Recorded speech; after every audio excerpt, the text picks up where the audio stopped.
Good morning students.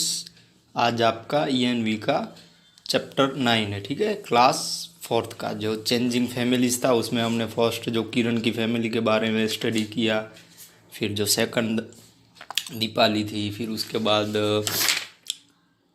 उसके बाद जो दीपाली, किरण और जो सेकंड स्टोरी हमने देखी थी सुमी की, ठीक है। सुमी के जो पापा थे उनकी गवर्नमेंट में जॉब थी, तो उनकी जो ट्रांसफ़र हो गया था तो क्या चेंजेस आए थे, तो वो सब हमने देख लिया था। सो अब हम यहाँ पे पहुँचे हैं। We saw changes in families of Kiran, Sumi, Deepali for different reasons. तो जो हमने ये सब देखे फैमिली में चेंजेस, किरण की, सुमी की, दीपाली की, डिफरेंट रीज़न की, डिफरेंट कारण की वजह से। Write down the reason of this changes, तो उनके जो रीज़न है वो हमको यहाँ पे लिखने हैं, ठीक है। तो जैसे जो फर्स्ट है इन किरण's फैमिली, किरण की फैमिली में हमने क्या कहे changes happen in Kiran's family due to the enjoyment of birth of her baby sister. तो उनकी फैमिली में ये चेंज आया कि जो उनके घर पे मतलब कि जो किरण की बहन जन्मी थी, मतलब कि उनकी बेबी सिस्टर उनके घर पे आई थी।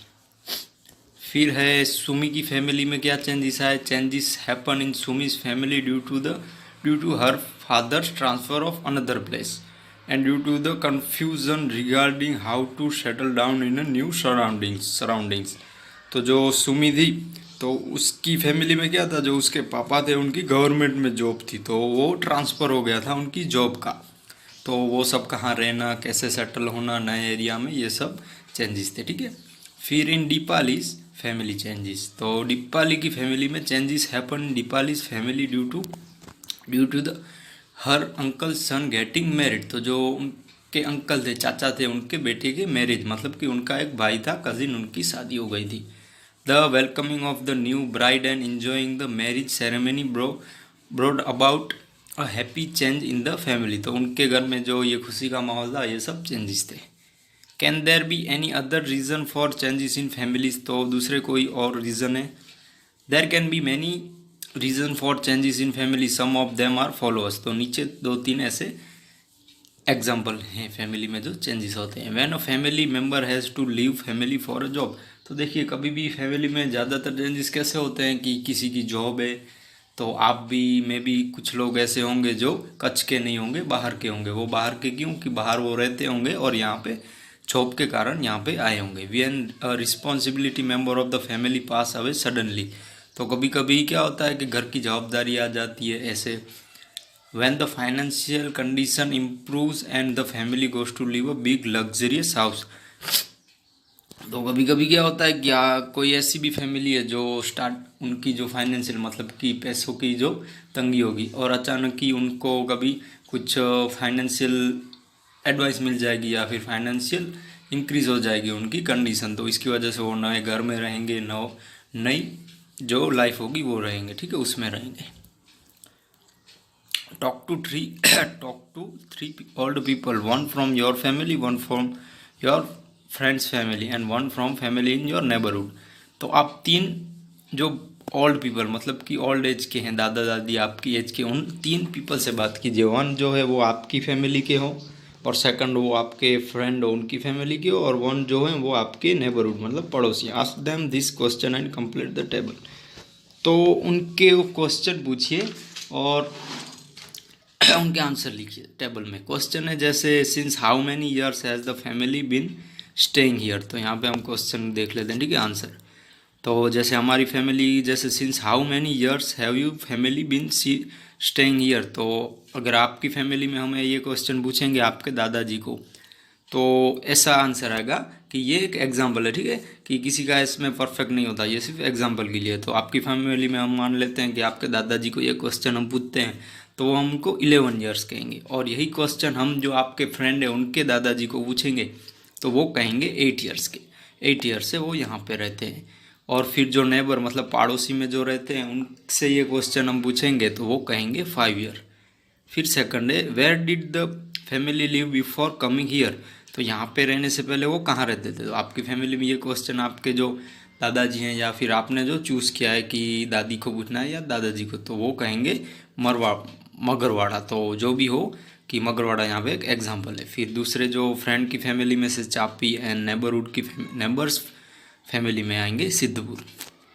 How many members are there in family today, तो अभी की सिचुएशन में कितने मेंबर है, तो इन योर फैमिली में 6, फ्रेंड्स फैमिली में 5 मेंबर्स और नेबरहुड में नेबर्स में 4।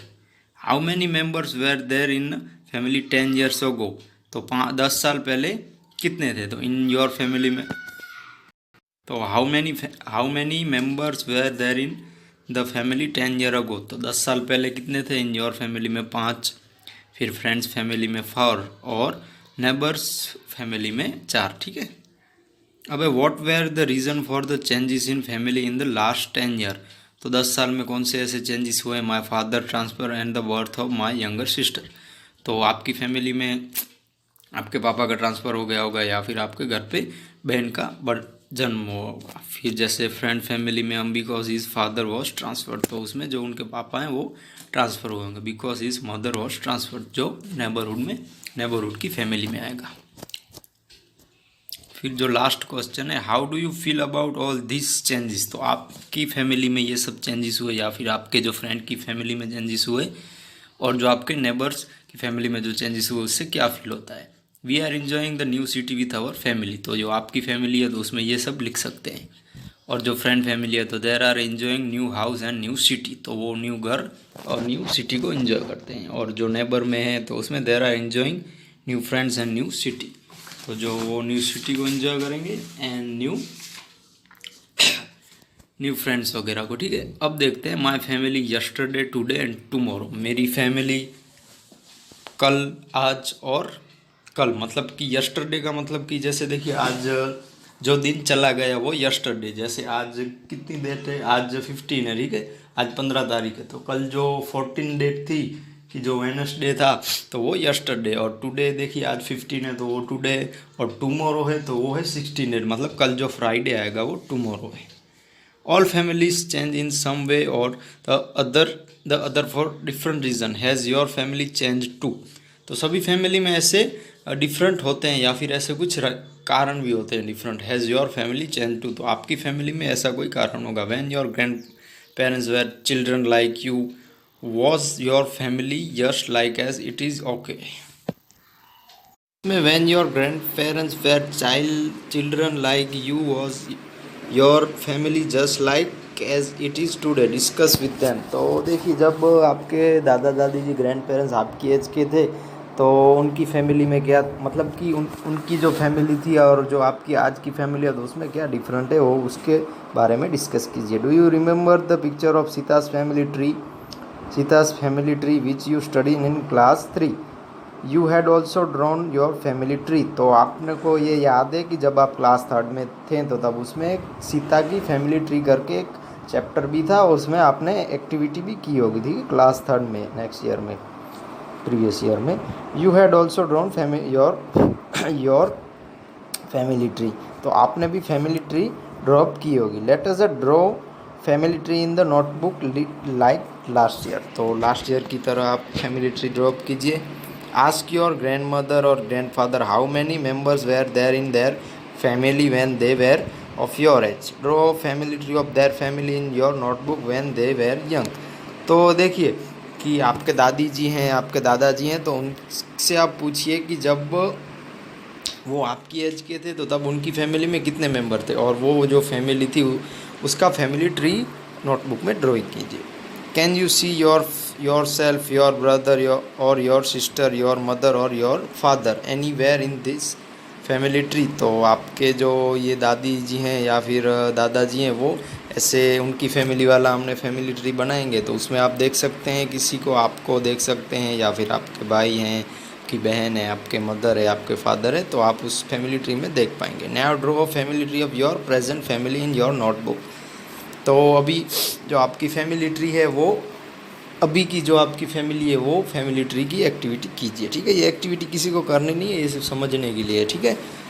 वो are the members of your family today, where are your grandparents, where are you in this family tree, तो ये सब डिस्कस कीजिए कि आपके फैमिली ट्री वाली जो एक्टिविटी है तो उसमें फैमिली के कौन से मेंबर है, आपके दादी जी कहाँ हैं, दादाजी कहाँ हैं और आपकी फैमिली में आप कहाँ हो। ठीक है। Let us talk. In what ways the family tree of your grandfather or grandmother in their childhood childhood is different from your today's family tree? तो जो आपके दादी जी और दादाजी की जो फैमिली ट्री है और जो आपने अभी फैमिली ट्री एक्टिविटी की है तो उसमें कौन से डिफरेंस है उसके बारे में डिस्कस करते हैं, ठीक है। तो अब है गोइंग बैक टू स्कूल। तो यहाँ पे कुछ ऐसे क्वेश्चन आंसर है। तो फर्स्ट है, what do you want to become once you complete your study.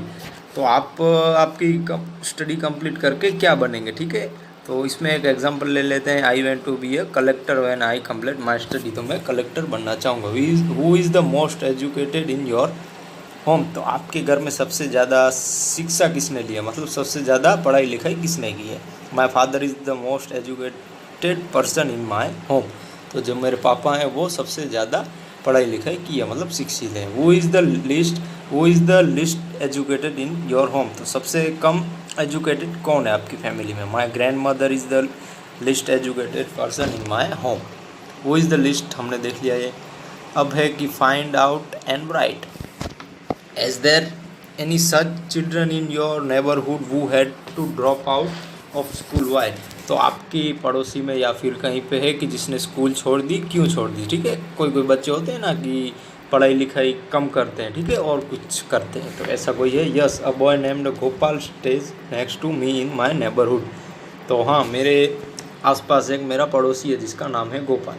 After his father's death he had to work as a labour to support his family. तो क्या होता है, कभी कभी ऐसी फैमिली में कभी ऐसी कोई सिचुएशन आ जाती है तो ये जो होते हैं बच्चे की जो स्टडी करते हैं तो वो जॉब वगैरह के लिए स्टडी छोड़ देते हैं, ठीक है, ड्रॉप आउट कर लेते हैं। तो इसका कारण ये भी है, वो मिडिल में ही स्कूल छोड़ देते हैं, ठीक है। अब है what are they doing this days. तो अब वो क्या करते हैं। This day Gopal works as a labour every day. Asha looks after her brother since her brother has grown up. She goes to drop and pick him up from school. तो देखिए यहाँ पे एक हमने गोपाल का भी एग्जाम्पल लिया है और एक आशा करके गर्ल है उसने भी ड्रॉप आउट किया है, ठीक है। तो आशा और गोपाल दोनों अपना अपना काम करते हैं। जो गोपाल है वो लेबर का काम करता है, जो आशा है तो वो अपने जो भाई हैं उनको देखती है, ठीक है, छोटे जो भाई हैं, और वो काम करती है स्कूल में। Has anybody in your family got married recently, वो। तो आपकी फैमिली में अभी किसी ने शादी की है। तो yes, in my family my uncle got married recently. तो मेरे जो चाचा हैं उन्होंने अभी अभी शादी की है। What was the age of the bride and the groom. तो उसकी एज क्या होती है शादी की, उनकी जो एज क्या आएगी, जो दूल्हा है और दुल्हन है उनकी एज क्या है। The groom was 28 years old and the bride, मतलब कि जो उनकी आंटी है तो उनकी एज है 25 ईयर, ठीक है। दूल्हा और दुल्हन भी हम कह सकते हैं। What kind of dresses they wear. तो ब्राइड और जो हैं कि दूल्हा और दुल्हन ने कौन से क्लॉथ पहने थे। द ब्राइड में आएगा the bride had the worn a panetar and a blouse and petticoat. She had also worn a mod on her head. तो जो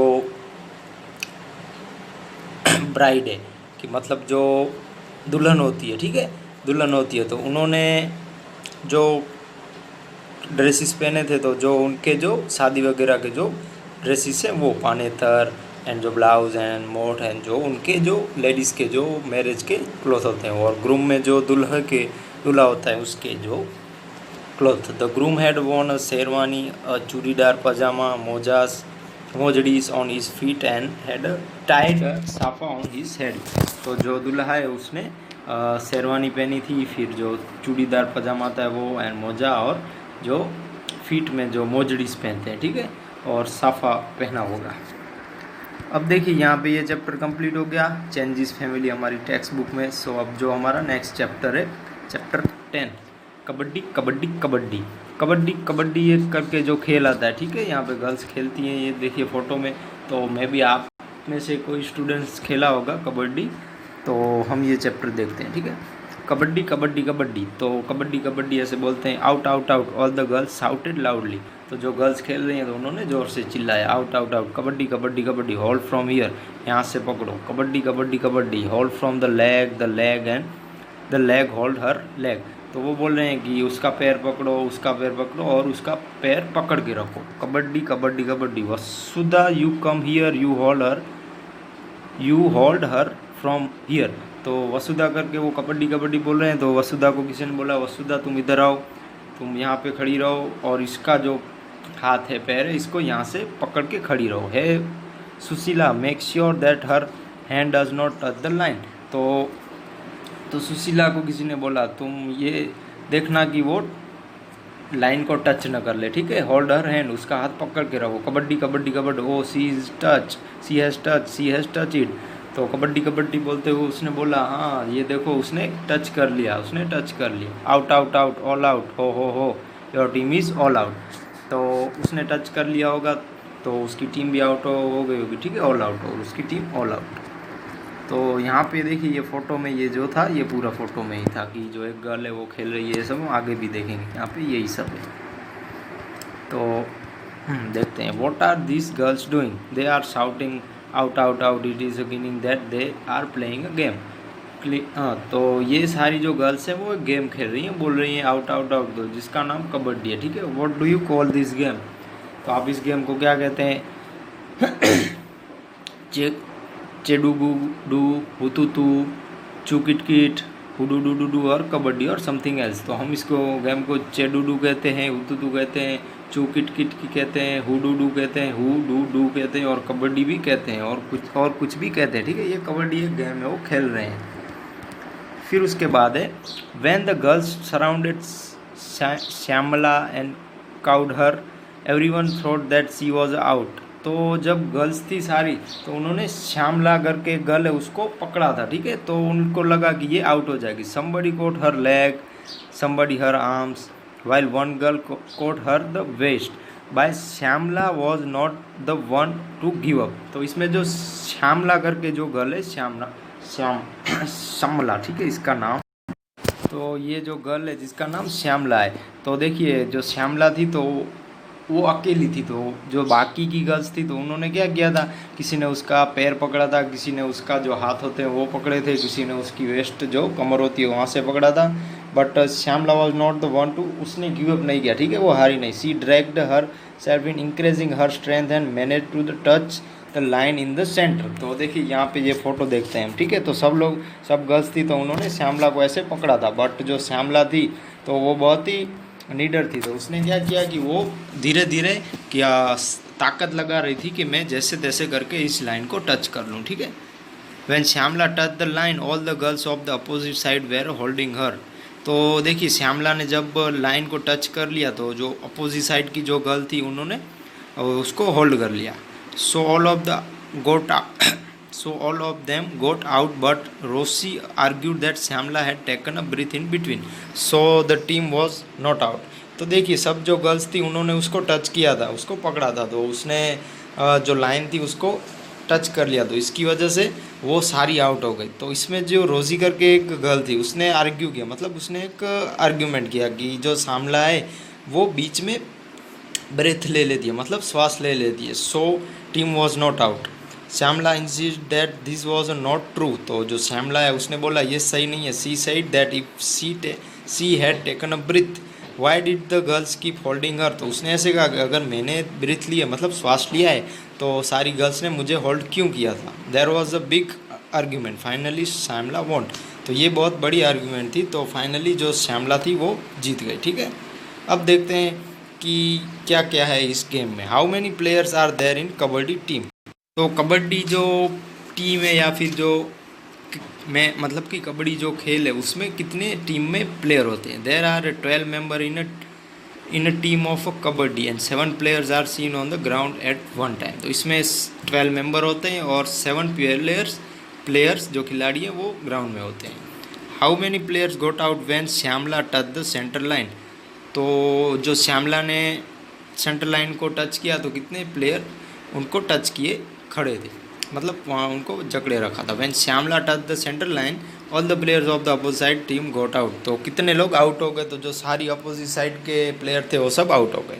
how do you resolve the disputes during games. तो आप कैसे आर्ग्यूमेंट वगैरह करते हो। When we have an argument और fight during a game first of all we give our opinion, ठीक है। तो आप भी कभी क्रिकेट में या फिर कभी ऐसे खेले होंगे तो आप आर्ग्यूमेंट करते हो ना कि नहीं ये चीटिंग कर रहा है ऐसा वगैरह, तो उसमें आप क्या करते हो कि आप सब अपने अपने ओपिनियन देते हो। If the opposite team argues we also argue, तो सामने वाली भी विरोधी टीम हम जिसे कहते हैं वो आर्ग्यूमेंट करती है तो हम भी आर्ग्यूमेंट करते हैं। आपको पता होगा if the argument gets aggressive we ask our elder to help and finally the one who is correct get justice. तो जो सच्चा होता है उसको आखिर में न्याय मिल जाता है, ठीक है। कोई बड़ा हमसे होता है तो हम उनको भी पूछ लेते हैं कि ये सही है ऐसे गलत है, ठीक है। So this is what a game of kabaddi is like, तो इसको कबड्डी कहते हैं। Snatching and pulling happens, someone is a caught, there is a shouting also, तो इसमें खींचना होता है, गिरते हैं, ठीक है। समवन को कुट करते हैं, मतलब कि जो हम कहते हैं ना कि वो शाउटेड कर रहा है, मतलब वो बहुत सारी चिल्ला रहा है। This game of bravery and it has a many rules, तो ये एक ब्रेव गेम है, ठीक है। और इसमें ढेर सारे रूल्स होते हैं, नियम होते हैं। What does one do when one takes turn is kabaddi, he see keep on saying kabaddi kabaddi continuously. अब देखिए इसमें जो कबड्डी में क्या होता है, जिसकी कबड्डी देखिए इसमें 2 टीम होती है, तो जिस टीम की सामने जाने की बारी होती है तो उसको कंटिन्यूसली कबड्डी कबड्डी ऐसे बोलना होता है, वो रुकना नहीं चाहिए। They have to hold their breath until they are coming back in the position, तो उसमें क्या होता है कि जो ब्रेथ, मतलब कि उनको कबड्डी कबड्डी ऐसे बोलना होता है, तो जो उनकी ब्रेथ है, श्वास रुकना नहीं चाहिए, ठीक है। तो जिसकी वजह से वो ऐसी ही पोजीशन में वापस आने चाहिए। When you are taking your turn be carefully, तो जब भी आपका टर्न आए तो आप ध्यान से खेलिए। You have to use your body and mind too, तो इसमें आपको आपकी बॉडी है उसका भी यूज़ करना होता है एंड माइंड का भी यूज़ करना होता है। You have to pay attention all around, तो आपको सारा जो इलाका होता है, पूरा जो ग्राउंड होता है उसमें आपको ध्यान रखना होता है। When you touch the line of other team take care that nobody from that team will catch you, तो आपको ये ध्यान रखना चाहिए जब आप सामने वाली टीम की जो बॉर्डर लाइन होती है उसको टच करके आते हो तो आपको ये देखना चाहिए कि कोई भी आपको पकड़ न ले, ठीक है। How much you have to be careful, तो इसमें आप कितने केयरफुल हैं। Hold your breath staying hold your breath saying kabaddi kabaddi how many times could you say it, तो इसमें आप आपकी ब्रीथ होल्ड कीजिए और कबड्डी कबड्डी कबड्डी ऐसे बोलिए, कितना टाइम आप बोल पा रहे हैं। When you go to play kabaddi focus your attention on your legs, arms and eyes, तो कभी भी आप खेलने जाओ कबड्डी तो आप जो आपके लेग हैं, जो आपके आर्म्स हाथ वगैरह हैं और जो आपकी आँख है उन पे कॉन्सेंट्रेट करिए, मतलब वहाँ पे आप उनको ध्यान से रखिए, ठीक है। इसमें मेन चीज़ यही है। You will notice the good coordination of all this body parts help you a lot, तो देखिए आप हाथ का फिर लेग्स का और आइस का ऐसे कॉम्बिनेशन करेंगे तो ये आपको बहुत ही हेल्प करेंगे इस गेम में, ठीक है। स्टूडेंट्स, आपका जो ये चैप्टर था कि चैप्टर नंबर 10, ठीक है, कबड्डी वाला, उसमें हमने आज आधा ही स्टडी किया है, आधा हम नेक्स्ट लेक्चर कर लिया होगा तो उसमें स्टडी करेंगे। सो आपका होमवर्क है कि जो वर्कबुक में आपका क्वेश्चन आंसर बाकी है वो आपको लिख लेने हैं, ठीक है। तो ये आपको लिख लेने हैं OMR। फिर इसके बाद जो चैप्टर 8 है रियास रिच्ड अंकल्स होम, तो उसका जो वर्कबुक का क्वेश्चन आंसर है वो यहाँ पे मैंने दे दिया, वो लिख लेना है। फर्स्ट जो OMR है तो आपको यहाँ पे B लिख देना है, जैसे वापी आएगा फर्स्ट में B, फिर ऐसे सब जो 6 हैं वो लिख देने हैं। उसके बाद फिलिंग द ब्लैंक्स है, फर्स्ट में ऑटो रिक्शा आएगा तो ऑटो रिक्शा लिख दो, फिर जौनपुर सब आपको लिख देना है, ठीक है। फिर ट्रू फॉल्स है तो ट्रू फॉल्स 6 है तो वो आपको लिख देना है। यहाँ पे जो बॉक्स होगा उसमें आपको ट्रू फॉल्स लिखना है, ठीक है। फिर उसके बाद जो कॉलम ए और कॉलम बी में से आंसर लिखना है वो आपको लिख दीजिएगा। फिर ट्रिक किट वाला क्वेश्चन है ये आपको लिख देने हैं यहाँ पे। फिर जो यहाँ पे ये क्वेश्चन है तो इनका आंसर ये रहा, ठीक है। ऐसे सारे क्वेश्चन के आंसर आपको लिख देने। फिर ये सेकंड से 5 के आंसर यहीं पे, ये सेकंड का है, थर्ड, फोर्थ एंड 5 का, ठीक है। फिर जो ये 7 क्वेश्चन है तो इनके भी एक एक करके आंसर है वो भी यहाँ पे लिखे हैं, छोटे छोटे ही हैं वो लिख दीजिए। फिर जो 6 बड़े क्वेश्चन हैं उनके भी आंसर है यहीं के ही हैं, ठीक है, नीचे नीचे हैं, तो आप जैसे देखोगे तो आपको मिल जाएंगे।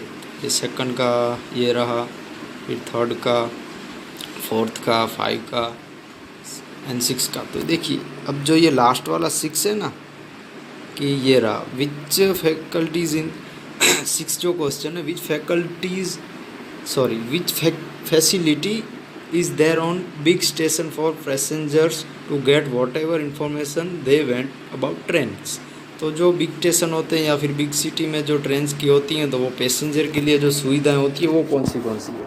तो देखिए ये जो है बहुत सारी हैं, ठीक है। तो आपकी जो जगह है क्वेश्चन आंसर लिखने की, तो उसमें जितना आप लिख सकें वो लिख देना, ठीक है।